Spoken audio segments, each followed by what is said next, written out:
Déjà en maternelle, on apprend à dessiner des fleurs de toutes les couleurs. On arrive même à différencier les différents types de fleurs. Mais est-ce qu'on connaît notre vulve? Est-ce qu'on a déjà appris à dessiner notre vulve dans ce processus d'apprentissage-là? On connaît l'appareil digestif du criquet, du mouton, de l'oiseau. Mais est-ce qu'on connaît comment est-ce que le clitoris est? Est-ce qu'on connaît la forme du clitoris, les fonctionnalités du clitoris? Aujourd'hui, on va découvrir la féminité dans toute sa splendeur. À tout à l'heure. Bienvenue dans Miratalk. À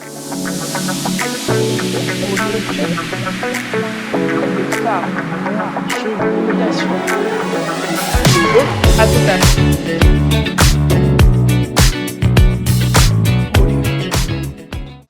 Chers internautes, bonjour. Aujourd'hui dans Miratalk, comme je l'ai dit en introduction, on va découvrir la féminité qui, pendant longtemps, a été un sujet tabou, un sujet dont on ne parle pas. Et aujourd'hui, on a l'honneur d'avoir Dr Ingrid avec nous. Donc, bonjour docteur, ça va? Bonjour Samira, ça va et toi? Je vais bien. D'accord. Aujourd'hui, on va parler de choses dont on ne parle pas habituellement, des choses qu'on ne nous a pas appris au cours primaire, au collège, au lycée, jamais d'ailleurs. Bon, des choses dont on a parlé un peu dans le cursus scolaire, mais d'autres choses dont on n'a pas parlé. Oui, effectivement. Donc, je vais d'abord te poser une question que moi, je me suis posée.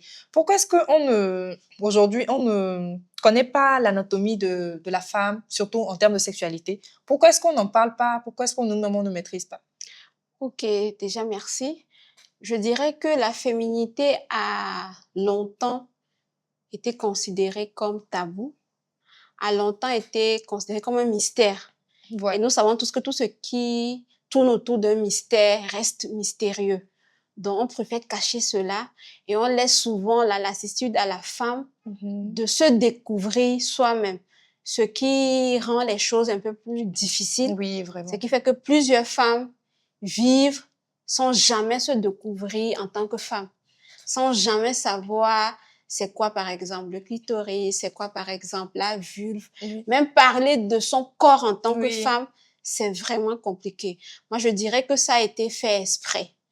C'est juste pour que la femme ne se connaisse pas assez et peut-être, parce que lorsque je me connais, j'ai un pouvoir que beaucoup de personnes ne pourraient pas. Il y a une prise de conscience. Voilà. Moi, je me dis que ça a été fait à cet escient, de manière que je ne me connais pas, je ne me pose pas de questions. Donc, on continuera pas à me manipuler, on continuera pas à avoir la même mise sur moi. Mais heureusement, les choses sont en train de changer. Les gens sont en train de prendre connaissance, de prendre conscience du bien fondé de se connaître. Parce que moi, j'ai appris à me connaître, j'ai appris à maîtriser mon cycle menstruel. Je me rends compte que je suis plus productive. Et de fil à aiguille, je transmets cela à mes petites sœurs, à mes collaboratrices, même à mes petits frères. Parce que oui, ce n'est pas juste une affaire de femmes, c'est une affaire de femmes et d'hommes. Oui, c'est une affaire de tout le monde. Voilà, c'est ça. D'accord.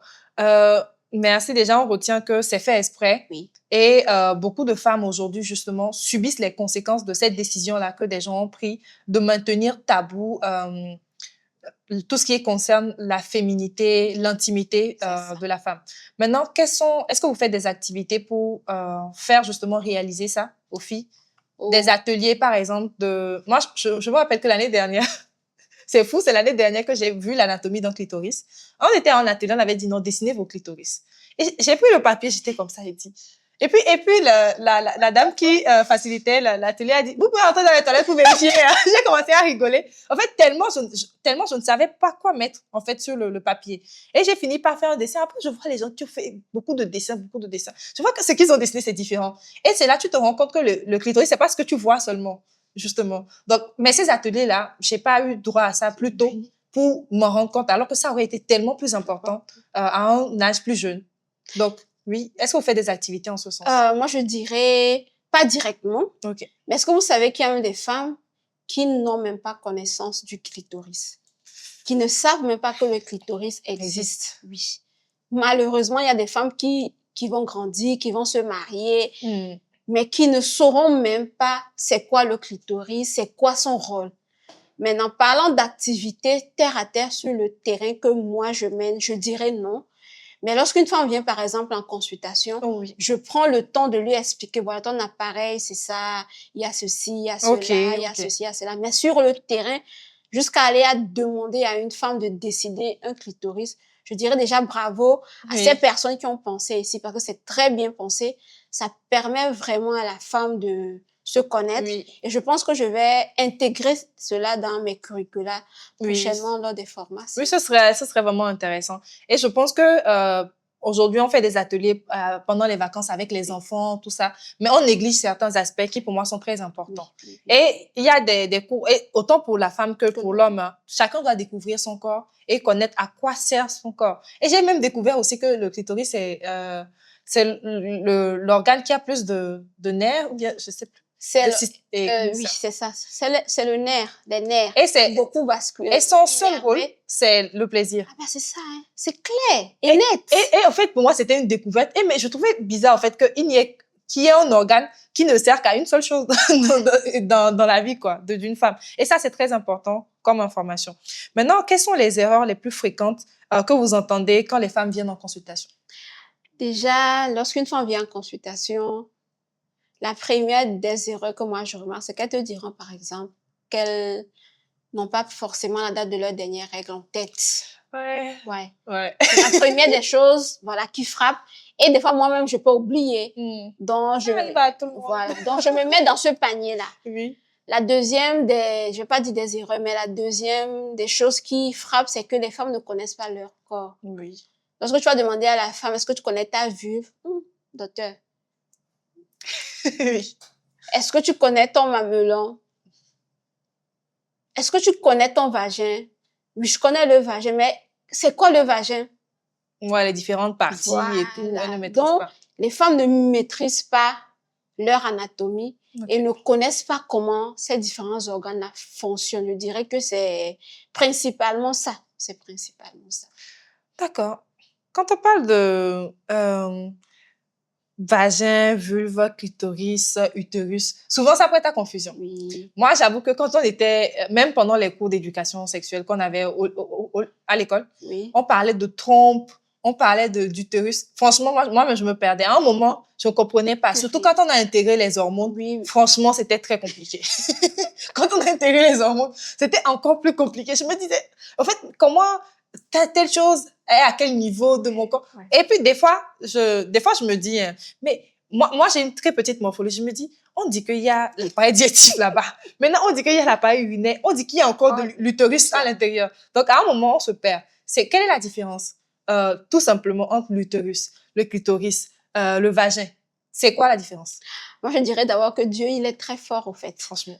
Rassembler. Le plus grand architecte. Oui, rassembler tous ces organes-là dans l'être humain, c'est le meilleur, je vais dire quoi, c'est l'œuvre la plus meilleure, au fait. Ouais. Maintenant, lorsque nous prenons la femme, nous avons l'appareil génital interne, nous avons l'appareil génital externe.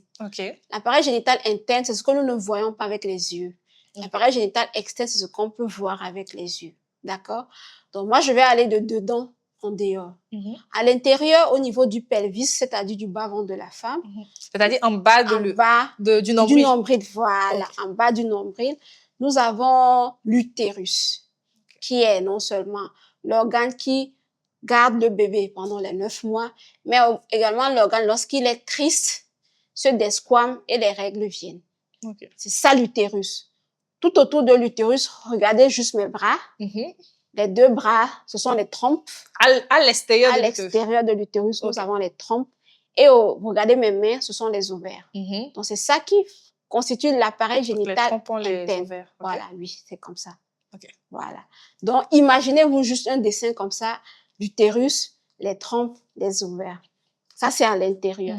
Maintenant, quand on descend pour aller un peu plus en extérieur, l'utérus a un fond, un corps et le col. Le col, lui, descend et accouche dans le vagin.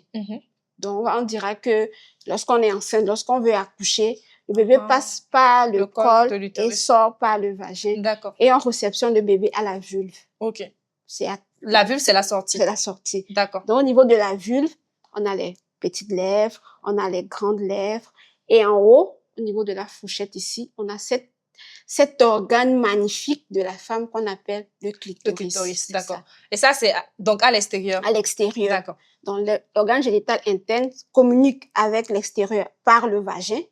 Et maintenant, dehors, on a la fourchette vulvaire avec la vulve, on a les petites lèvres, les grandes lèvres, il y a les glandes de Bartholin, les glandes de Skene. Et en haut, juste en haut, là, on a ce bijou qui est le bijou, vraiment. Qui est le clitoris. D'accord. Je pense que là, maintenant, c'est plus clair, avec le schéma plus explicite. Je pense que si à l'école, le professeur avait fait comme ça, j'aurais compris, j'aurais mieux compris, en tout cas. Ouais. Maintenant, justement, quand on parle du petit bijou là en question, pourquoi est-ce que souvent on n'en a pas parlé? Je me rappelle que limite, les professeurs, en fait, arrivaient à prononcer le nom là. Enfin, le mot, oui. Oui. Même à présent, on en parle librement, peut-être parce qu'on a peut-être pris de la hauteur sur certaines choses. C'est pas donné d'aller, par exemple, en communauté et de parler librement. Parce que quand tu vas parler, on va dire, c'est toi qui veux ouvrir la mentalité aux jeunes filles, c'est toi qui veux les envoyer à faire ceci. Moi, je dis ceci, c'est que l'éducation complète à la sexualité, ce n'est pas quelque chose qu'on donne aux filles, c'est un droit. Elles doivent avoir accès à cela. Et dans ce cheminement-là, elles doivent se connaître. Parce que c'est quand même déplorable de devenir sexuellement active, mais de ne pas savoir que pour qu'une femme ait le plaisir, il faudrait qu'elle sache, par exemple, si elle est clitoridienne ou si elle est... Voilà. Qu'elle maîtrise son corps. Une fois qu'elle sait qu'elle est clitoridienne, elle peut facilement dire à son chéri, voilà, ici. Voilà les parties qui me stimulent. Qui me stimulent, qui me donnent du plaisir. Et là, ça fait vraiment une réelle communication, une réelle harmonie. Parce que le rapport sexuel, ce n'est pas juste la pénétration et puis on passe à autre chose. Voilà. Il faudrait que les deux partenaires arrivent à prendre plaisir. Donc, et c'est un processus. C'est tout un processus, c'est toute une communication qu'on doit prendre le temps de mettre sur pied, de créer les jalons. Et je dis, l'acte sexuel se perfectionne, si je peux dire comme ça, au fil des années. C'est-à-dire, lorsque vous êtes ensemble, 1 an, c'est avec le temps que vous vous rendez compte que vous êtes vraiment fusionnels. Au début, c'est plus, on veut découvrir, mais c'est avec le temps qu'on apprend à se connaître, qu'on apprend à connaître l'autre et qu'on communique réellement. Donc, pourquoi on a caché le clitoris? C'est juste pour que la femme ne se découvre pas et peut-être demande un peu trop à son mari. C'est ce que moi, je comprends, en fait. Parce que lorsqu'une femme sait ça, si son mari n'a pas la patience de travailler dessus pour qu'elle arrive à atteindre son plaisir, il dira, mais toi, tu m'emmerdes. Faisons vite et puis voilà. Il n'est pas satisfait. Donc, autant fermer ça. Ne même pas dire aux femmes que le clitoris existe et puis chacun est tranquille, quoi. C'est ce que moi, j'ai compris. C'est toujours pour dominer la femme. Est-ce que ce n'est pas peut-être ce qui a conduit aussi à l'excision? Parce que, bon, en début d'émission, on a parlé de patriarcat et tout, hein, où on priorise le plaisir masculin au détriment du plaisir féminin. Et il y a même, je me rappelle que j'avais suivi un documentaire quand j'étais au lycée, ou je sais plus quand, j'avais suivi un documentaire, il y avait une culture kenyane, ou en tout cas, c'était de l'autre côté de l'Afrique, où on apprenait aux filles, dès qu'elles étaient en puberté, dès qu'elles avaient les seins et tout, on leur apprenait des positions sexuelles et tout ça, et on leur disait et on leur apprenait des positions qui allaient alléger l'homme. Et on leur disait quoi? Que le plus important, c'est que l'homme soit moins fatigué, mais prenne plus de plaisir. C'est ça. Et dans cette communauté-là, on envoyait même des inconnus. On mettait les filles dans des chambres, on envoyait des inconnus les violer parce qu'elles doivent rapidement apprendre pour pouvoir mieux satisfaire les hommes. Est-ce que ce n'est pas tout ça aussi qui a conduit à l'excision pour leur priver de ce Parce que on se dit, si elle est excisée, elle ne va plus penser à son plaisir. C'est tout. Une fois que c'est fait exprès, au fait. On t'excise, tu sais que tu n'auras plus plaisir. Donc, tout ce que tu auras dans la tête, c'est avoir un rapport sexuel. Que mon mari soit satisfait. Je lui fais des enfants, et puis c'est tout. Mais ce qui me choque, c'est que vous faites ça, vous allez vous couper tout, et vous fermez. Et là, les femmes souffrent, je vous assure. Donc, fermer en quel sens? C'est-à-dire, au fait, les mutilations génitales féminines, c'est on enlève juste le clitoris. Là encore, c'est méchant. Mais d'autres, ils enlèvent le clitoris, ils enlèvent les petites lèvres. Ils enlèvent le clitoris, ils enlèvent les grandes lèvres. Donc, ça fait que tout est collé. Le seul orifice qui reste, c'est l'anus. Et un tout petit orifice où les règles passent. Donc, imaginez la douleur de cette jeune fille, de cette femme, lorsqu'elle a un rapport sexuel. Malheureusement, ou bien heureusement. Ça se fait aussi? Je pensais que c'était juste le clitoris. Les mutilations génitales féminines, on a 3 types. C'est-à-dire, on coupe, l'autre, tout est fermé, au fait. J'ai eu une patiente que j'ai suivie cette année. Lors de sa première grossesse, on lui a dit qu'elle ne peut pas accoucher parce que, voilà, c'était une mutation génitale féminine de type 3, donc tout est collé. Elle dit non, elle veut accoucher et tout. Heureusement, elle a été chez un gynécologue qui a pu lui faire comprendre cela. Elle dit qu'elle a accepté cette césarienne malgré elle. Donc, elle est venue chez moi pour que moi, je l'aide à accoucher. Et je lui explique que, madame, dans votre état, vous ne pouvez pas accoucher de vous-même. Le périnée a cette capacité de se détendre et tout. Mais une fois que tout est fermé, lorsque le bébé, la tête du bébé va vouloir traverser le paf. Et quand ça fait paf, ça va jusqu'à l'anus. Bonjour les fistules de lait. On va y déchirer. Voilà. Ce sont des déchirures tellement pas possibles. Et malheureusement, en 2025, encore actuellement, il y a des jeunes filles qui se font exciser dans des coins. Il y a des jeunes filles qui subissent des trucs vraiment pas possibles, quoi. Et cette jeune femme, elle me partageait son expérience, disant que son mari lui dit que même d'ailleurs, tu fais tout ça là, après, tu vas venir là, je vais faire un peu, tu seras fatiguée même. Pas me fatiguer. Vous voyez comment c'est tellement profond. Donc, elle a mal. Parce que des fois, elle a des rapports sexuels, elle peut même faire les selles et tout ça, mais ça ne dit pas forcément grand-chose à son partenaire. Lui, il veut juste son plaisir à lui. Et puis, basta, quoi. Et elle-même ne prend pas de plaisir. Elle a mal. Elle ne peut pas. Elle dit, docteur, je n'ai jamais connu le plaisir. Elle a quel âge? Elle doit avoir 35 ans ou bien 37 ans. Ça fait 8 ans de mariage. Elle dit, docteur, je n'ai jamais... Quand j'entends mes copines en parler, pour moi, c'est un film, au fait. Et il y a tellement... Tout ce qui est orgasme, tout ça, elle ne le connaît pas. Et elle ne va jamais l'atteindre, malheureusement. Malheureusement. Parce qu'on lui a privé de ça. Voilà. Donc, c'est tellement de choses qui font que, des fois, tu te dis, vous menez des actions et tout, mais il faut un réel changement de mentalité. Et il faut associer les leaders communautaire, c'est-à-dire tout ce qui sera prêtre. Et religieux aussi, parce qu'il y en a qui attribuent ça à la religion alors que c'est faux. C'est faux. En tout cas, d'après mes recherches, c'est totalement faux. Tout ce qui est excision et autres, ça, ce n'est lié à aucune religion que moi j'ai trouvé. En vrai, c'est totalement culturel, c'est totalement familial. Les constructions comme quoi nous, dans notre famille, les filles sont assez pudiques. Donc, il faut t'exciser tôt pour que tu n'ailles pas ramener la honte sur la famille. C'est vraiment des choses. J'ai eu écho également d'une fille avec laquelle j'ai grandi, une ancienne camarade. J'ai eu écho de ça aussi. Elle est gambienne ou guinéenne. On m'a dit ça il y a quelques années. J'ai fait le cours primaire avec elle, la maternelle, le cours primaire. Mais récemment, j'ai appris qu'elle aurait subi une mutilation génitale dont elle ne parle pas. Et ça, c'est vraiment dommage, quoi. Il y a tellement de jeunes filles qui ont subi et que même la famille directe n'est pas au courant. Ça se fait tellement de gens te disent, OK, tu vas aller en vacances. Voilà, vacances chez grand-maman. Quand tu vas en vacances chez grand-maman, on te fait ta fête. Et quand tu reviens, on te dit, tu ne dois pas dire, ça reste entre nous et tout. Et puis toi aussi, tu restes là, tu ne dis rien à personne. Et puis tu continues ta vie. C'est demain, lorsque tu te maries, que ça devient compliqué. Parce que le vagin, c'est pas quelque chose de grand. Le refus du verse, maintenant, vous rétrécissez ça. Comment un pénis peut passer là-bas sans que cette jeune fille-là n'ait mal? n'ait mal. Et puis, c'est condamné. Moi, je dis souvent qu'actuellement, j'ai essayé de revenir. Je me dis, peut-être le message qu'on va passer à ces mamans qui font cela, c'est que de dire, vous ne voulez pas que vos petites sœurs accouchent pas césarienne. Oui. Peut-être que si vous arrêtez de faire ça, elles peuvent accoucher d'elles-mêmes. Si on parle d'accouchement, elles seront plus réceptives. Oui. Parce que tout ce qui est plaisir de la femme, ça, c'est secondaire. Voilà. Mais tout ce qui est pérennisation de l'humanité, là, ça compte. Voilà. Que si vous voulez qu'elles accouchent plus facilement et tout, là, elles pourront accoucher d'elles-mêmes, vous faire autant d'enfants. Je me dis que peut-être c'est des messages que nous pouvons voir comment adapter lorsque nous allons vers cette communauté-là. Sinon, ça va continuer et les jeunes filles gardent des séquelles à vie. Elles sont traumatisées. Arrêtez ça. Et c'est comme, en fait, c'est vraiment illégal, hein, mais tout ce qui est illégal, mariage d'enfants, on voit toujours ça. On a toujours des cas comme ça. En fait, c'est tellement, on se dit non, c'est illégal. Et beaucoup de gens, je rencontre beaucoup de personnes qui disent aujourd'hui que, vous les activistes, vous parlez de ça, des choses qui n'existent même pas. Que non, aujourd'hui encore, on parle de l'importance de la scolarisation des filles, mais il y a un même qui me demande souvent, qui empêche les filles d'aller à l'école? En fait, quand tu essaies de lui raconter ce que les filles ont comme difficulté, il va te dire, en fait, pour lui, ce n'est pas conséquent. Tant que dans son environnement proche, il n'a pas une question comme ça. En fait, tant qu'il n'y a pas un cas comme ça. Ça me rappelle une vidéo que je voyais à la maison. Papa parle directement avec mon chéri. Et puis, le monsieur parlait, en fait, disait que je vais aller en EV. Et nous, il y a un camp. Et nous, il y a un camp. Kaka so.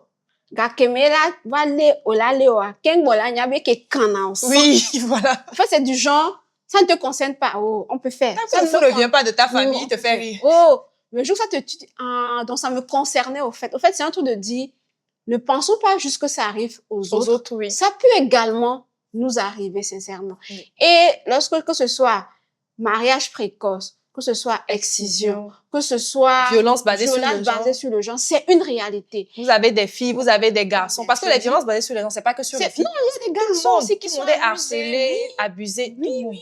Je dis, que ce soit au Togo, que ce soit au Bénin, au Niger, partout. Tous ces pays-là ont ratifié des lois. Mais malheureusement, dans l'application, les réalités culturelles prennent encore le devant. Pas plus tard que, je sais pas, il y a peut-être 1 mois ou bien 2 mois, il y a une accoucheuse auxiliaire qui est décédée comme ça des suites des coups et violences. Wow. Par son conjoint. Oui, j'ai vu ça. Il y a eu la petite. Ça, c'était au Togo. Ça, c'est au Togo. Il y a eu cette petite-là qui est décédée parce qu'elle s'est mariée précocement. Il y a tellement de cas que sur viol. Oui, de viol. Franchement. J'ai même fait la dernière fois, un monsieur débarque dans mon bureau disant que lorsqu'il est allé en voyage, il y a son neveu qui a eu à avoir des rapports sexuels avec sa bonne, dont la bonne est tombée enceinte. Il voulait savoir c'est combien de mois. C'est le gars, même la chose, hein. C'est lui qui fait ça. C'est pas les hommes de Hervé. Le bébé Hervé. Il fait ça à la petite. Et puis, il amène la petite à la clinique. La petite est terrorisée. Elle n'arrive même pas à s'exprimer. Il fait ça que non, voilà, on veut savoir c'est quoi pour voir comment est-ce qu'on va gérer ça. D'ailleurs, la mère de la petite, elle est en route pour venir. Genre, moi, j'avais flairé. Oui, tu es habitué. Tu es habitué aux différents scénarios. Dès qu'il est sorti du bureau, il s'est confié, la petite s'est confiée à la sage-femme qu'au fait, c'est lui, c'est pas... Donc, quand on lui annonce qu'effectivement, on a fait l'échographie, elle était enceinte de 3 mois et demi, un truc de ce genre. Wow. C'est dit, ah bon, ok, donc, ok, docteur, on va aller, quand sa maman sera là, on va revenir. On n'a plus jamais eu écho de ce monsieur-là. Il va sûrement amener cette petite fille-là dans des trucs bizarres, faire un avortement clandestin, et bonjour les dégâts. Et c'est vous, elle va revenir chez vous encore pour dire que non, l'utérus, il y a eu, fait quoi? Il y a eu des trucs, des débris. Apparemment, quand les gens avortent, il y a quelque chose qui reste. Si c'est pas bien fait. Et ça pourrit. Il y a des jeunes filles, quand moi j'étais encore en 4e année de spécialisation, il y a des jeunes filles à qui on a ôté l'utérus, secondairement un avortement. Malheureusement, c'est ça. Elle n'avait que 17 ans. Elle est tombée enceinte. On l'a amenée faire des avortements bizarres avec des curettes. On a perforé l'utérus. Elle vient à l'hôpital. Douleur. On va à l'écho. Quand on ouvre là, c'est un ventre pas possible. On ne pouvait plus récupérer l'utérus. Juste pour dire que elle est privée de maternité, tout ça. Elle sera exclue. Oui. Parce que si elle tombe sur un homme qui ne comprend pas, c'est fini. Parce que dans nos sociétés, tu vas pas venir dire... Tu te maries, c'est pour avoir un enfant. Hein. La famille va te charger. Voilà. Le partenaire même, d'ailleurs. Et tu diras à quel homme que, au fait, dans ma jeunesse, j'ai eu ça. À 17 ans, j'avais avorté. On m'a enlevé mon utérus. Oh, c'est toi. Pardon. Shift. Et ainsi de suite. Ça fera qu'elle va garder cette séquelle-là toute sa vie. Pourtant, si toutes les lois qu'on avait eu à voter étaient réellement appliquées, ce genre de monsieur est comprise par tout un chacun. Voilà, on l'enferme et puis la vie continue, quoi. Ouais. Parce que malheureusement, les jeunes filles payent le lourd tribut des inconsciences des hommes mariés. Ouais, c'est ça. Les sugar daddy. Les sugar daddy. Les hommes mariés. Non, mais prenez-moi comme votre petite sœur. Non, mais en vrai, est-ce qu'il n'y a pas des situations où vous avez dû appeler la police ou des situations comme ça? Vous avez fait un suivi quand même? Oui, non, il y a eu des situations. Quand la famille vient, que la famille veut qu'on aille en justice. Okay. Il y a des familles qui viennent te dire non, on veut gérer ça à l'amiable, pas de police.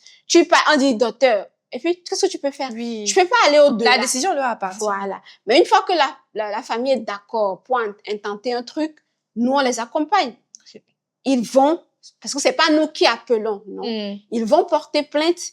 Et la police mais la gendarmerie nous envoie une réquisition et nous on fait un compte rendu, résumé fidèle, comment ça s'est passé, tout l'examen qu'on a fait et toutes les analyses, et on envoie cela. C'est pour des cas de viol seulement? Oui, c'est des cas de viol, grossesse non désirée. Grossesse non désirée. Parce que oui, la loi togolaise autorise l'avortement dans des conditions. Oui. Si la vie de la maman est en danger, si la vie du bébé est en danger, si la grossesse est issue d'un viol ou d'un inceste.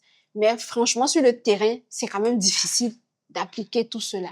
Parce que ça fait tellement polémique que c'est pas évident. C'est pas même les prestataires. Oui. La prestataire, elle sait que, enfin, il ou elle sait que c'est un viol et tout, mais sa conscience, sa religion ne l'autorise pas à faire X ou à faire Y. Donc, c'est vraiment compliqué. C'est que ce changement de mentalité, ce n'est pas seulement pour les familles, mais également le personnel soignant, également le gouvernement. Parce que des fois, vous n'allez pas faire la jeune fille, elle va aller se donner la mort parce qu'elle n'arrive pas à supporter tout ça, quoi. Donc, c'est bien de ratifier certaines lois, mais c'est vraiment bien de l'appliquer sur le terrain. Et de faire un suivi de l'applicabilité de ces lois-là. En vrai, parce que ça ne sert à rien de voter une loi dont les gens ne sont même pas informés. Parce qu'il y a beaucoup de personnes, quand tu parles du harcèlement, qui est puni par la loi. Déjà, le gars, il ne sait même pas que c'est du harcèlement. Il se dit non, c'est de la drague, par exemple. Et après, il y a tout ce qui est conséquences, quoi. Bon. Là, maintenant, on va revenir sur les menstruations. On a fini de parler du corps. Maintenant, on a parlé de puberté. L'autre fois, je disais à Solange que mais quand je devais avoir les poussées de sein, il y a un sein qui a commencé à pousser. Et puis, je pensais que c'était un abcès. Non, mais franchement, en fait, quand je lui en parlais, elle avait rigolé. C'est la première fois que j'en parlais, elle avait rigolé. Mais c'était tellement vrai, en fait. Et maman m'a donné une crème pour faire passer l'abcès. Pourtant, elle savait. Pourtant, elle savait. On dit quoi, c'est psychologique. Quand elle fait ça, tu vas te calmer. Tu ne sauras pas. Franchement, j'ai appliqué la crème pensant que ça allait passer. C'est ça. Donc, il y a beaucoup de choses qu'on ignore sur la puberté, sur le corps de la femme. Moi, je savais pas, en fait, à quel moment les seins poussent. Ça commence. Je savais pas que c'est un qui pousse d'abord, l'autre. Non, franchement, j'avais un abcès. J'étais convaincue de ça. Est-ce que, justement, le moment de puberté, surtout le cycle menstruel, est-ce que c'est pareil chez toutes les femmes? Est-ce qu'il y a un âge défini pour tout le monde? Ou bien tes règles, c'est comme ça, c'est comme si, pour tout le monde? Moi, je dirais non. Parce que nous sommes des personnes à part entière et uniques. C'est-à-dire, c'est que Samira, par exemple, a eu. Moi, je l'ai forcément pas eu. Et celles qui nous suivent actuellement ne l'ont pas forcément eu. Et surtout au même âge. Au même âge. La puberté, avant, si on remonte 20 ans, 30 ans en arrière, c'était aux environs de 12 ans, 13 ans, 14 ans. Mais actuellement, il y a des jeunes filles de 9 ans qui ont leurs règles. Oui. Donc, c'est un truc que nous devons normaliser. Parce que quand ça arrive, les mamans sont inquiètes, elles ont peur. Non.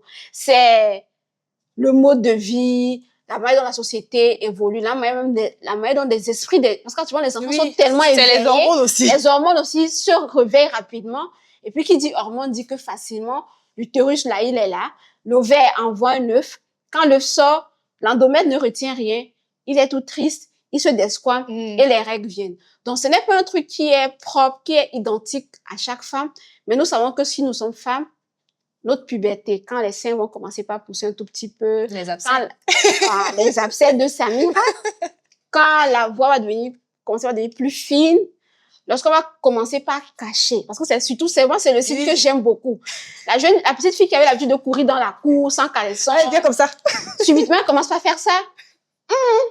La petite là, elle est en train d'évoluer. Oui. Voilà. Et lorsqu'on remarque la première tache de sang dans le slip, alors là, voilà, c'est la puberté, c'est tout et tout. Maintenant, c'est aux parents. Là, je parle aux parents. Lorsque vous avez vos enfants, n'attendez pas qu'elles aient les premières règles pour leur parler.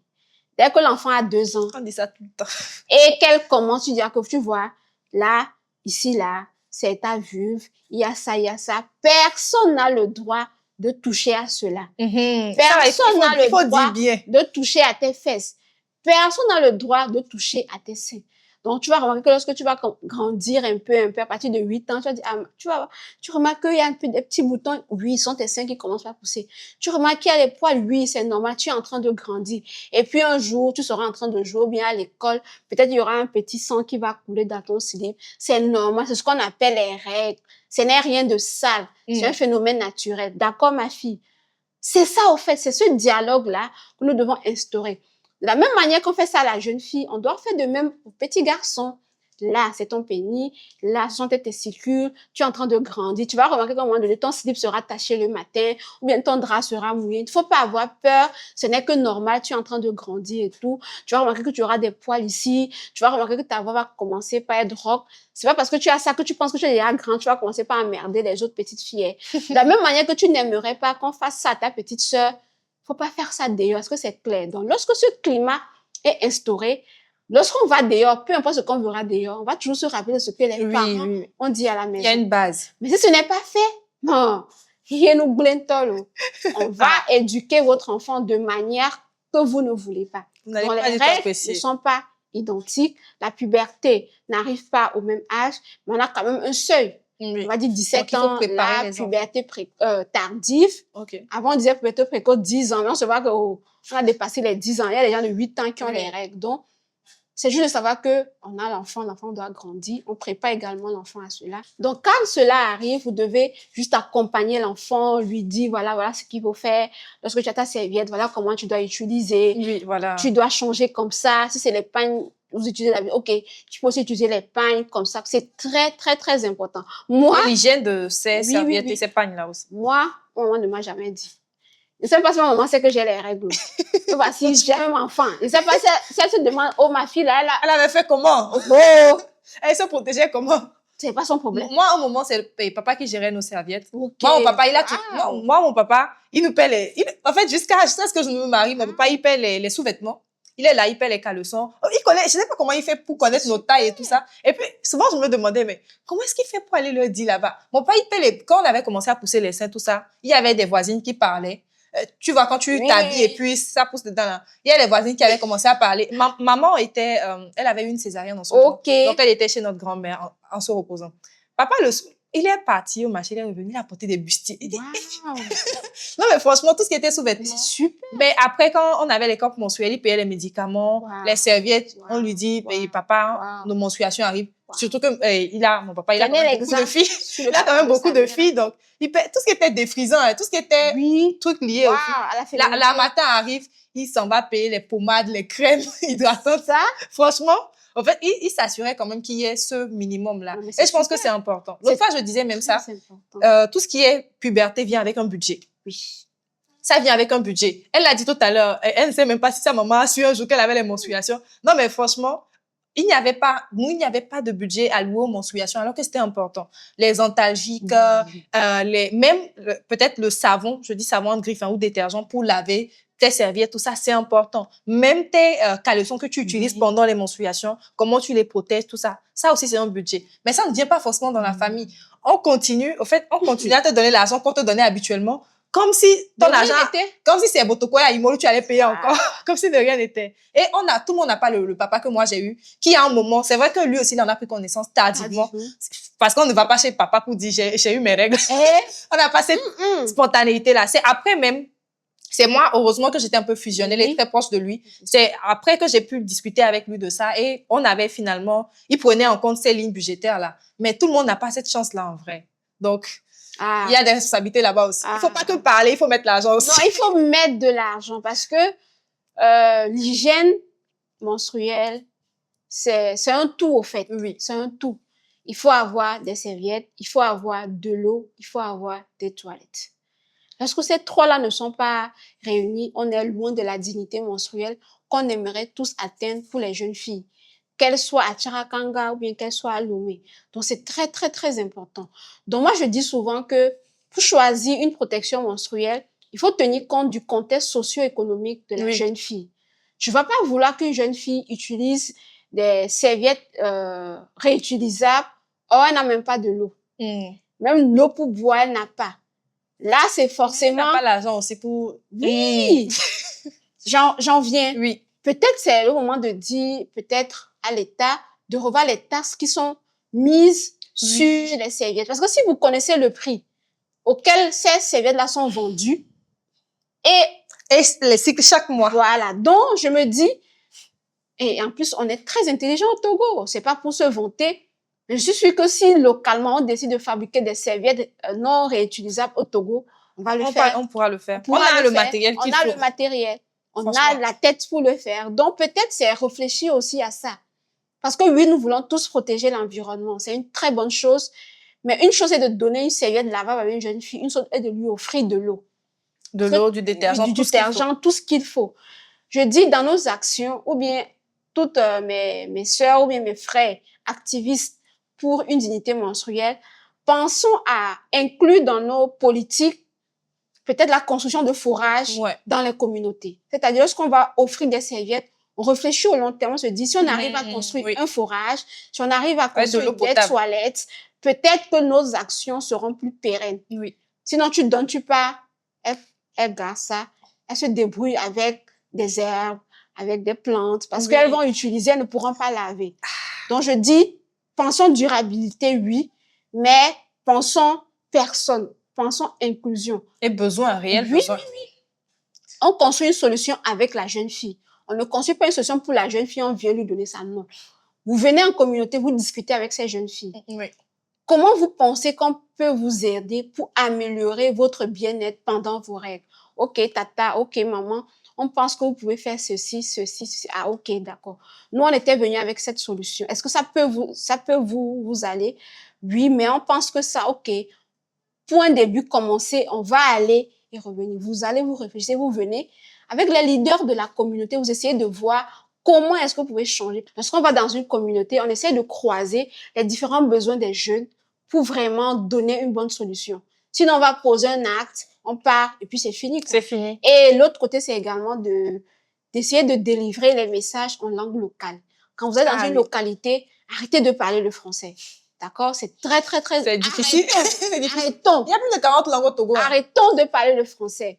Certes, il y a plus de 40 langues au Togo, mais dans chaque communauté, il y a au moins un enfant qui peut écouter le français et traduire. Ça, c'est le plus important, c'est que le message passe. Ce matin, je suis allée à l'église pour une sensibilisation. Le monsieur qui m'a appelé ne m'a rien dit. Moi, j'arrive, je me suis préparée en français. Il me dit, oh, docteur, j'ai oublié de vous dire, la communication sera un éveil. J'ai braqué en même temps. C'est aussi le démarrage. Et puis quand je me suis levée, j'ai dit, bon, vous allez excuser mon éveil n'est pas potable, mais prenez-moi comme ça. Et je suis allée, à la fin, on m'a compris.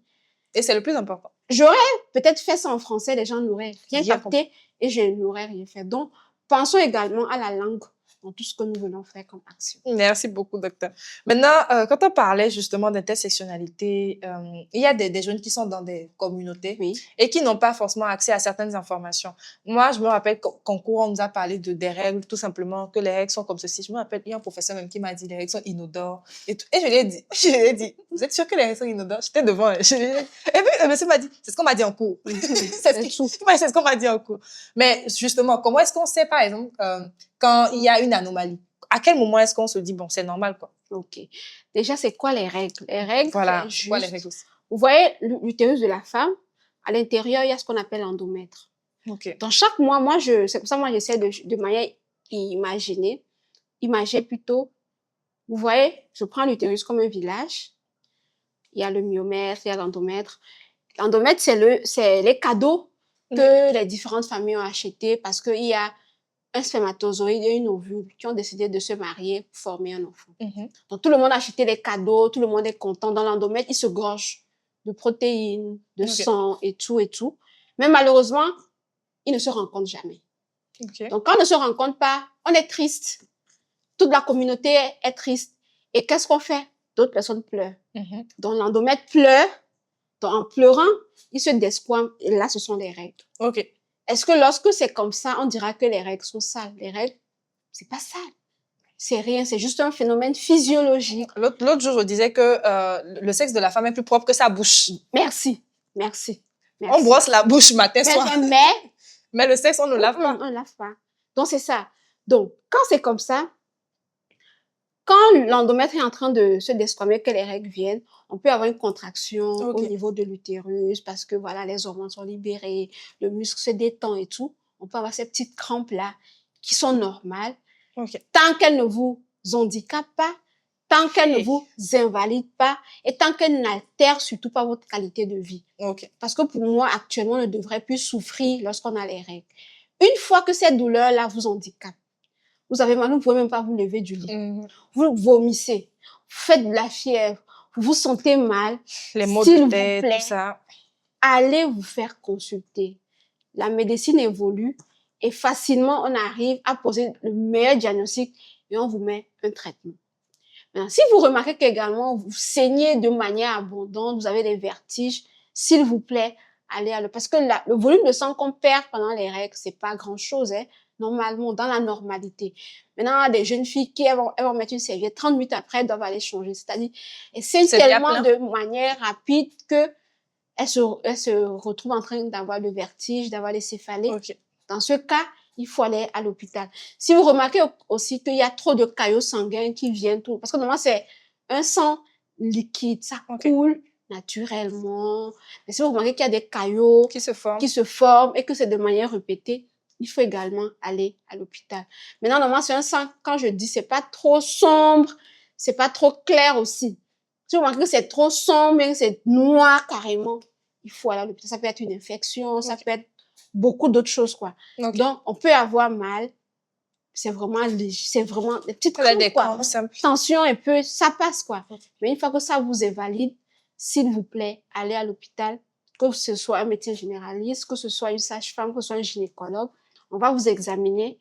On va vous demander une échographie pour éliminer un kyste de l'ovaire, un fibrome, une endométriose. Voilà. Et en fonction, on mettra un traitement. À côté de tout cela, il y a le mode de vie. C'est très, très, très important. On va en discuter tout à l'heure. D'accord. Justement, maintenant, on a fait parler d'hormones tout à l'heure quand on parlait d'endomètre. Oui. Comment est-ce que les hormones, déjà, c'est quoi les hormones? Ensuite, comment est-ce que ça agit sur notre énergie, notre libido, notre quotidien, notre humeur surtout? Parce qu'il y a des jours, on est très aigri, mais on ne comprend pas pourquoi. Au fait, les hormones, c'est juste on va dire, ce sont des substances qui sont dans notre organisme et qui nous permettent d'être des personnes. Je dis ça aussi simplement comme ça. On a des hormones. Tout le monde a des hormones. Tout le monde. Pas que les femmes. Femmes, hommes. L'homme, c'est la testostérone, la virilité, voilà. Tout ce que vous voulez. La femme, c'est l'oestrogène.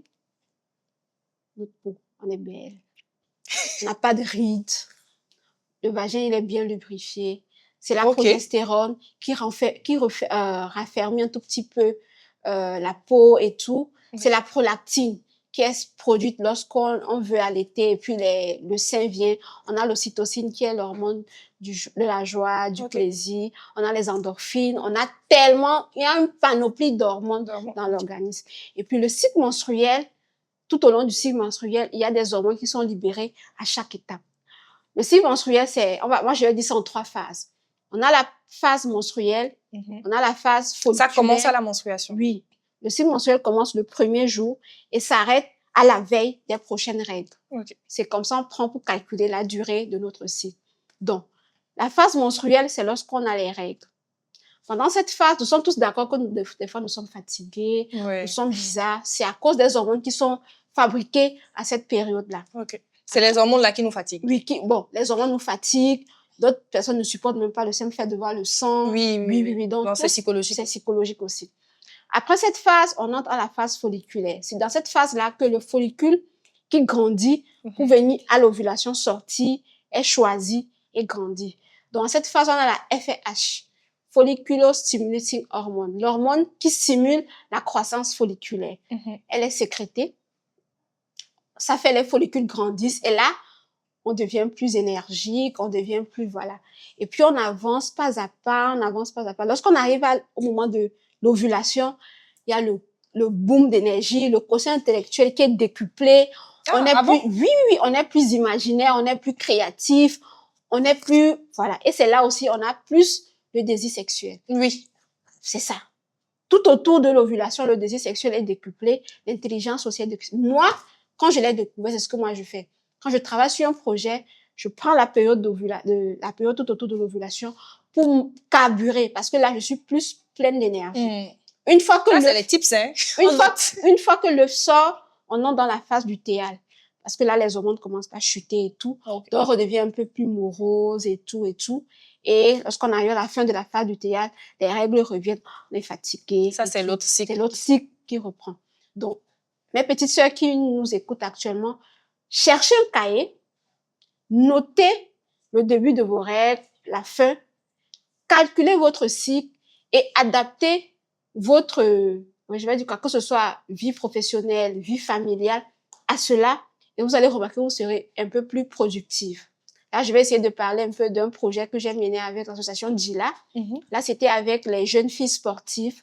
On a également demandé à leurs entraîneurs de calquer on va dire, leur projet, que ce soit football, athlétisme. Lorsque vous allez aller à une compétition, vous étudiez le cycle de toutes vos filles.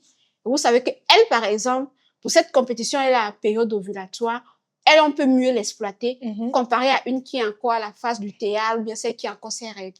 Ça permet de vraiment augmenter la productivité, même en entreprise. Oui. C'est pas juste pour les sportifs, même en entreprise, même dans la famille. Lorsqu'on a des soucis, c'est dans la période ovulatoire qu'on règle plus facilement les conflits. Donc, que nous soyons mariés ou pas mariés, travailleurs ou pas travailleurs, entrepreneurs, surtout nous les entrepreneurs, prenons la période ovulatoire comme une période où nous nous concentrons vraiment. Et acceptons qu'il y ait des périodes où on est plus fatigué. Oui. C'est normal, ce sont les hormones, c'est notre corps de femme. D'accord, merci. Je pense que là, c'est plus explicite. Et là, ce qui est important aussi, quand on parle de maîtrise du corps de la femme, il faut qu'elle maîtrise également les hormones. Oui, oui. À quel moment est-ce que... Moi, j'ai découvert même récemment que pendant les règles, on est plus triste, surtout les derniers jours là. Oui. En fait, c'est quelque chose qu'on ressent, mais on ne s'en rend pas compte. On ne s'en rend pas compte. On ne sait pas que ce sont des jeux d'hormones. Moi, j'aime appeler ça jeu d'hormones parce que je me dis que... C'est vraiment... Et je dis que c'est parce que nous, les spécialistes, on n'en parle pas assez. Oui. Et combien de spécialistes, nous aussi, les jeunes, on rencontre. Voilà. Parce que... on n'a pas cette culture-là de dire j'ai une gynécologue ou bien un gynécologue, je vais le voir régulièrement. Quand il n'y a pas un souci, on ne va pas à l'hôpital. C'est ça. Il faut être malade pour aller.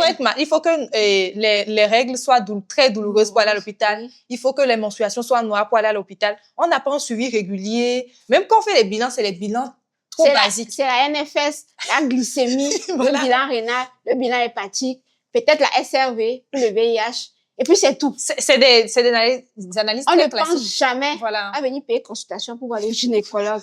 Pour venir voir. En tant que femme, on devrait faire au moins une consultation gynécologique au cours de l'année. Oui, au Cette moins consultation-là va et pas en octobre. Voilà. Oh, en octobre. Actuellement, c'est en octobre qu'on court pour venir chez vous. Parce qu'il y a des réductions et tout. Non, oui. pas que les réductions, mais c'est un mois aussi où on communique beaucoup sur oui. ça. Et ça éveille les gens. Parce que les gens ne trouvent pas... Il y a une dame qui disait récemment que elle était enceinte. Elle était au 6e mois avant d'aller faire une consultation parce qu'elle n'avait aucun problème. Alors que quand on est en octobre, maintenant on parle de tout ça. Ça fait que c'est comme un éveil. Donc c'est nous. C'est nous. On doit communiquer. On doit arrêter d'attendre octobre. Quand octobre finit, et voilà. C'est parti encore pour l'année. Alors qu'en un an, tout ce qui est cancer peut arriver. Peut arriver. Tout ce qui est infection peut arriver. Tout ce qui est pathologies également. Peut arriver. Donc, petite sœur, grande sœur, maman, prenez l'habitude de vous faire consulter. Pas forcément par un gynécologue. Vous allez aller chez une sage-femme. Oui. Qui va vous examiner. Et c'est quand il y aura un souci qu'elle vous dira, allez chez le gynécologue. C'est pourquoi la sage-femme est également formée. Oui. Elle est infirmière, mais en soins néonataux et obstétricaux. Donc, elle connaît l'appareil génital de la femme, elle connaît les anomalies. Et quand je viens chez la femme qui est tombée enceinte, elle a attendu 6 mois pour aller à l'hôpital. Oui. Elle pouvait être enceinte comme ça, c'est même pas un bébé qui est dans son ventre. Parce qu'un test de grossesse positif ne garantit pas que c'est un bébé. Ça peut être une grossesse molaire. C'est quoi une grossesse molaire? La grossesse est venue, mais le placenta grandit de manière anarchique. On n'aura jamais de bébé dedans. Le ventre va pousser, tu te diras que c'est un bébé. Or, c'est que du sang. J'ai géré un cas il y a pas longtemps. Elle est venue me voir, elle était à 22 semaines. 22 semaines, ça fait 20 semaines de grossesse. On va dire quoi? C'est moi, oui. Wow. Avec un ventre. Elle se disait qu'elle était enceinte. C'est lorsqu'elle allait faire l'échographie qu'on lui dit que, vous n'êtes pas enceinte, c'est une grossesse molaire, il faut qu'on vous prenne en charge. Elle est venue, on allait aspirer, à peu près, 2 litres de sang dans son utérus. C'est du sang qui se coagule? En fait, c'est un amas de sang. Le placenta, tout ça, c'est tout ça, quoi. Donc, quand ça sort, c'est du sang, en fait. Wow. C'est du genre, ça peut être une grossesse extra-utérine. Oui. Avec le fait venu, c'est resté dans la trompe. La trompe n'a pas cette force-là que l'utérus a de grossir. Donc, quand ça grossit un peu, ça éclate, le sang se verse dans le ventre. Bonjour les dégâts. Ça peut être un œuf clair, c'est-à-dire la grossesse est venue, dans l'œuf, il n'y aura jamais d'embryon. Vous allez rester là, traîner. Ça peut être un bébé qui est venu et qui a des malformations.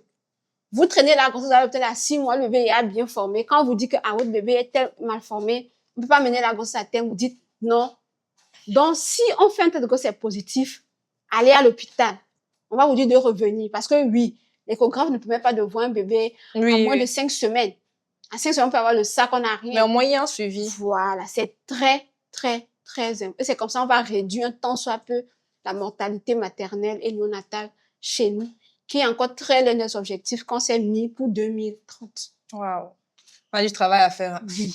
Justement, parlant d'aller voir la gynécologue, tout ça, ou même la sage-femme ou l'infirmière du quartier, à quel âge déjà on doit commencer à faire ça? Déjà, à quel âge même on parle de l'anatomie? Tout à l'heure, tu parlais de la fille de 2 ans, le petit garçon de 2 ans.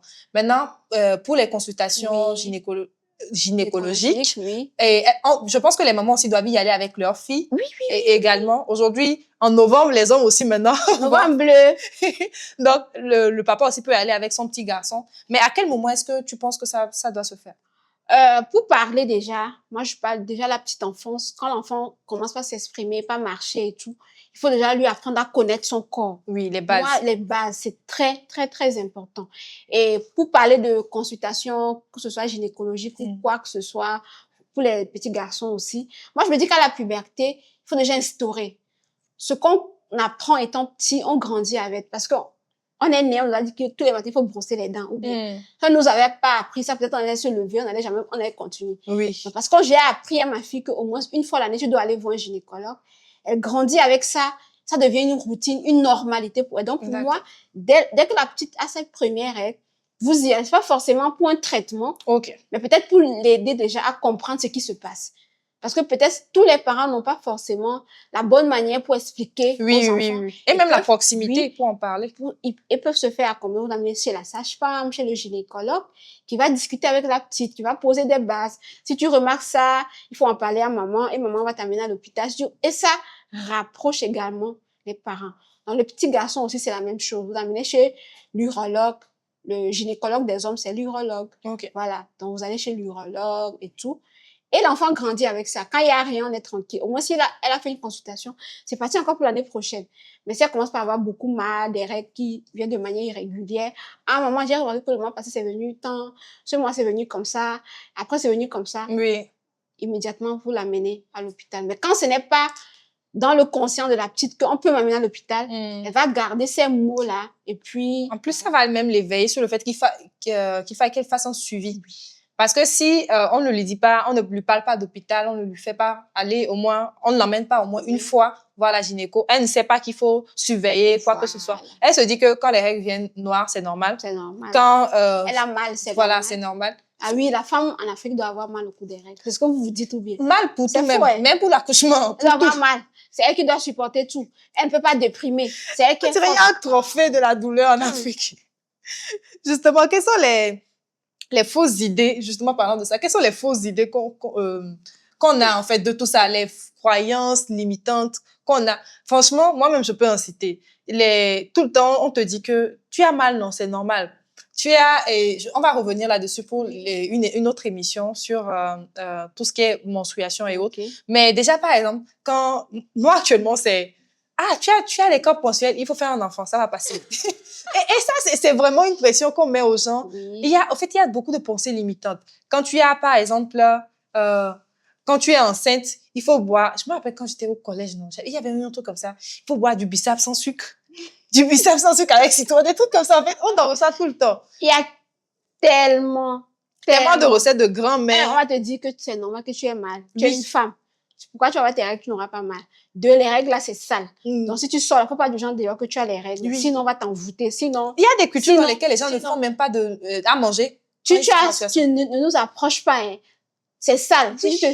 on va te huer. Non. Tu n'approches pas un garçon quand tu es en règle. Non, arrêtons ça. Ou alors, quand tu es enceinte, on dit, le travail d'accouchement, ça fait mal. Tu dois avoir mal. Tu as compris? Psychologiquement, déjà même. Non. Tu dois expliquer à la femme que, vous voyez, le travail d'accouchement, c'est douloureux, mais il y a tel exercice que vous pouvez faire pour réduire vos douleurs. Et faire l'exercice avec les partenaires aussi. Oui. En tout cas, moi, mes patientes, elles me connaissent pour cela. Quand un mari accompagne sa femme, moi, je suis tellement contente. Ça devrait être normal. Elle n'a pas chopé cet enfant-là en buvant de l'eau, quoi. Non. C'est pas l'eau qui s'est formée, c'est devenu un bébé. Donc, vous êtes à deux, vous cheminez ensemble. Oui. Et c'est plus agréable. Moi, je vous assure, c'est tellement agréable. Et ce rituel-là que j'ai institué pour les hommes qui sont assez forts, vous-même, vous coupez le cordon de votre bébé quand il sort quand votre femme ça, c'est plus intéressant, je trouve. Si il y a des gens qui disent, moi, j'ai peur. Quand c'est la césarienne, c'est pas possible parce que voilà, c'est la sécurité, c'est la Oui, il santé peut pas de y la assister. Oui. Mais quand c'est une action par voie basse, quand l'homme, il est fort, quand il peut, il le fait en faisant, il donne des bénédictions à son enfant. Parce que l'enfant vient quand même il y a même une certaine communion. Voilà. Et actuellement, j'ai aussi institué le pot à pot. C'est une très bonne chose. C'est-à-dire, quand l'enfant sort, si c'est par exemple une voix basse, la maman, elle le fait. Si la maman ne peut pas, le papa, il fait le pot à pot avec son enfant. Ça resserre vraiment. Et ça met l'enfant, parce qu'il était dans le ventre, dans son univers, et puis subitement, c'est un choc. Il faut sécuriser l'enfant. Oui, il y a tellement de choses qui doivent changer. Oui. Et on va plus juste voir la santé de la femme comme aller chez le gynéco. Non. Tu es une femme, tu peux pas voir un nutritionniste. Quand ça ne va pas, tu peux voir un psychologue. Tu peux faire une rééducation du périnée après un accouchement. Parce que ton chéri va dire, j'ai l'impression que là-bas en bas, c'est un peu trop lâche. Mais monsieur, c'est normal. Elle a porté votre enfant pendant 9 mois. Elle a une grosse tête. Elle a accouché une grosse tête comme ça. Vous voulez que ce soit... Non. Maintenant, aidez-la en lui offrant des coups. Il y en a même qui parlent de ventre, de forme. Franchement, je comprends pas. Si, moi, je dis souvent, oh Dieu, parce que je ne peux pas changer Dieu, quoi. De donner la chance à un homme de porter une grossesse aussi 9 mois. Et puis, il va venir dire à ses collègues garçons. Oui. Ils vont faire panel. Il va venir faire panel.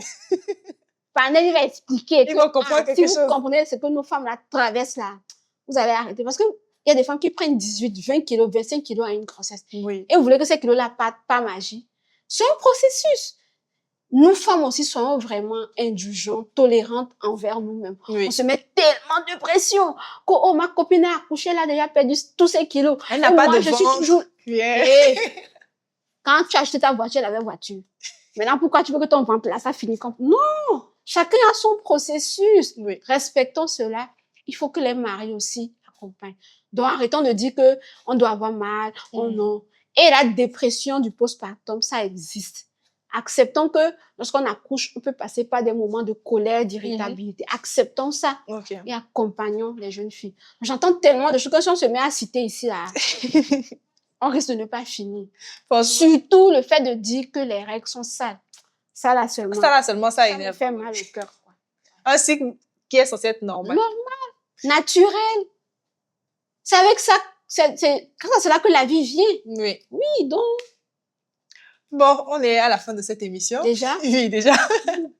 Je vais te demander ton mot de fin à toutes ces femmes-là qui viennent de découvrir, je pense, beaucoup de choses. Même moi, nous venons de découvrir beaucoup de choses sur notre corps, sur notre féminité, notre environnement, nos hormones, beaucoup de choses, nos organes, d'ailleurs, internes. Et pour moi, je pense que c'est important. On devrait même beaucoup plus se documenter sur ça. Comme elle l'a dit, on prend un bout de papier. Aujourd'hui, même, il y a des applications qui vous permettent de faire ça sans vous casser la tête. Vous prenez quels sont mes moments d'ovulation, quels sont mes moments de menstruation exactement. Ça vous permet de prévenir ça. Moi, je me rappelle une fois, j'étais en voyage et j'ai eu mes règles là-bas. En fait, on était là, je suis allée aux toilettes. On était dans une salle de conférence, je suis allée aux toilettes. Et puis, je vois que je suis en menstruation. Et il y avait d'autres filles dans les toilettes au même moment. Et en fait, des étrangères, je leur ai demandé, est-ce que vous avez une serviette, s'il vous plaît? Et elles m'ont passé une serviette que j'ai mise. Et ça, c'est vraiment, c'est des situations, si c'est que j'anticipais réellement, j'aurais pu prendre une serviette que je mets dans mon sac. Et aujourd'hui, on nous le dit même en atelier, tu n'as pas besoin d'être en menstruation. Toutes les femmes, normalement, doivent avoir une serviette dans le sac. La dame qui m'a donné une serviette, si elle n'en avait pas, j'allais faire comment? Elle n'était pas obligée d'être en menstruation avant d'en avoir. Donc, on devrait se documenter sur tout ça, sur notre corps, parce que c'est plus important.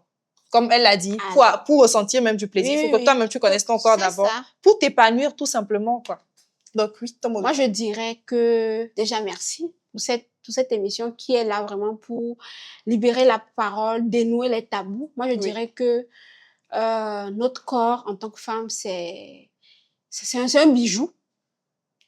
Et nous, en tant que femmes, nous devons en prendre soin. N'attendons pas qu'un mari vienne le faire. N'attendons pas qu'un copain vienne le faire, mais n'attendons pas que maman ou papa vienne le faire. C'est à nous de le faire. Et tout cela passe par l'hygiène corporelle. Oui. Déjà, se brosser les dents le matin, mettre des vêtements propres. Je peux avoir un seul vêtement, mais tellement je prends bien soin du vêtement qu'on ne se rend même pas compte. Il y a d'autres qui ont des centaines de vêtements, mais voilà. Lorsque j'ai mes règles, comme Samira l'avait dit, on sépare slip menstruation, slip non menstruation. Oui. Quand les règles viennent, on prend les slips de menstruation. Quand ça finit, on prend l'autre stock. Toujours marcher avec une protection dans le sac, parce que même si le cycle il est régulier, à un moment donné, à cause d'un stress, Oui. ça peut venir. Le jour de la proclamation du Voilà. bac, le soir, là, j'ai eu mes règles. Donc, il faut quand le choc est assez fort, les règles. Un décès que vous apprenez, un accident manqué, tout peut arriver. Moi, quand j'ai perdu mon papa, j'étais allée. Quand je suis revenue après les obsèques, j'ai mis une longue période sans avoir mes règles. J'étais toute inquiète. Oui, est-ce que, et tout. Et puis, j'ai traversé une situation assez difficile. Et le jour-là même, les règles sont venues. Wow. Donc, pour dire que c'est un phénomène que des fois, nous-mêmes, les gynécologues, on ne comprend pas. Mais, très instable. Voilà. Aimons-nous, aimons nos seins, aimons notre vagin, aimons notre utérus, aimons notre cycle menstruel. Et ce que je vais nous donner comme type, c'est prenons notre cycle menstruel comme on aime tenir notre sac en main là. Je vous assure que, bien je nous assure que si nous maîtrisons vraiment notre cycle menstruel, nous serons plus productifs et nous serons des meilleures versions de nous-mêmes. Ouais. Merci beaucoup, Samira. Merci, docteur. On se voit très bientôt. Oui, très, très, très bientôt. Cette émission est en effet la première d'une longue série d'émissions que nous allons faire avec Dr Ingrid. Parce que oui, la femme en a encore beaucoup à savoir sur son corps, sur son intimité, sur son environnement. Et nous n'avons pas fini de parler. N'hésitez pas à laisser des commentaires, à poser des questions, à donner aussi des témoignages, des exemples que vous avez. Vous pouvez également approcher Dr Ingrid après, laisser des commentaires si vous êtes intéressé. Nous allons faire la mise en relation avec des situations que vous vivez ou bien dont vous avez déjà entendu parler. N'hésitez pas, partagez seulement et nous sommes là pour vous épauler, pour être avec vous. À très bientôt.